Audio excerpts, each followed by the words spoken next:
पाकिस्तान की मईशत तरक्की की राह पर गामजन। स्टॉक एक्सचेंज इंडेक्स 6.5 साल बाद 53,000 पॉइंट्स की हद उबूर कर गया। 3 नवंबर को तकरीबन 10:34 पर इंडेक्स 53,004 पॉइंट्स पर पहुंचा। 6.5 साल बाद बेंचमार्क इंडेक्स बुलंद तरीन सतह पर पहुंचा। इसी पर बात करने के लिए हमारे साथ मौजूद है माहिर मौशियात डॉक्टर खाकान नजीब।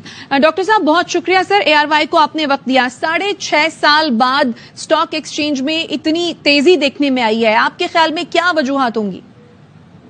देखिए, इस वक्त सबसे बड़ी वजह तो ये है कि आपको थोड़ी सी सर्टेनिटी नजर आ रही है कई चीजों में। मसलन सर्टेनिटी जो है वो मार्केट्स को एक कंफर्ट देती है और आने वाले दिनों में एक बेहतर उम्मीद क्रिएट करती है। There certainty on the political front, थोड़ी सी इकोनॉमिक सर्टेनिटी भी आपको अगर देखें तो दिखाई दे रही है। उससे क्या मतलब है, IMF का मिशन जो है वो वक्त पर आ गया है। आप अगर पीछे जाकर देखेंगी तो आपको दिखाई देगा कि बहुत सी दफा IMF का मिशन 2-2, 2.5 महीने डिले हुआ। पाकिस्तान ऐसी सूरत हाल में नहीं है कि हम एक्सटर्नल फंडिंग अरेंज कर सकें IMF की अम्ब्रेला के बगैर। IMF की अम्ब्रेला जो है वो एक कंफर्ट क्रिएट करती है। तीसरी बात आप ये देखिए कि प्रॉफिटेबिलिटी ऑफ कंपनीज जो है वो अच्छी रही है, डिस्पाइट इस बात के कि एक इकोनॉमिक स्लो डाउन है, बल्कि एक इंड्यूस्ड इकोनॉमिक स्लो डाउन है। हमने शरह सूद को इसलिए बढ़ाया हुआ है कि इकोनॉमी को स्लो करें। डिस्पाइट दैट बैंकों की, पेट्रोलियम कंपनीज की, फर्टिलाइजर कंपनीज की अगर आप प्रॉफिटेबिलिटी देखें तो वो अच्छी आ रही है, एक्सपेक्टेशन से बेहतर आ रही है।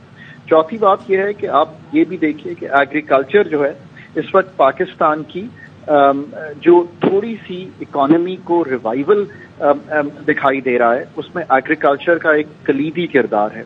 सारी staple crops specially wheat, cotton, rice अच्छी आ रही हैं। कॉटन की मैं अभी नंबर देख रहा था, compare to last year same period में 1 अक्टूबर तक 82% राइज है इस साल। लार्ज स्केल मैन्युफैक्चरिंग भी थोड़ी सी रिकवर की है। सो ऑल इन ऑल अगर आप इन सब चीजों को सामने रखें, प्लस ये भी देखिए बिल्कुल। अच्छा डॉक्टर साहब, जिस तरह से आपने बात की एग्रीकल्चर की, मैन्युफैक्चरिंग की और IMF के वक्त की, तो अगर तो सिचुएशन ऐसी रहती है, मुस्तकबिल में भी हम यही तवक्को करें कि सूरत हाल इसी तरह रहेगी या मजीद बेहतर होगी? देखें, एक पूरी उम्मीद रखें कि हम IMF को एक कंफर्ट के साथ ये रिव्यू पास कर पाएं।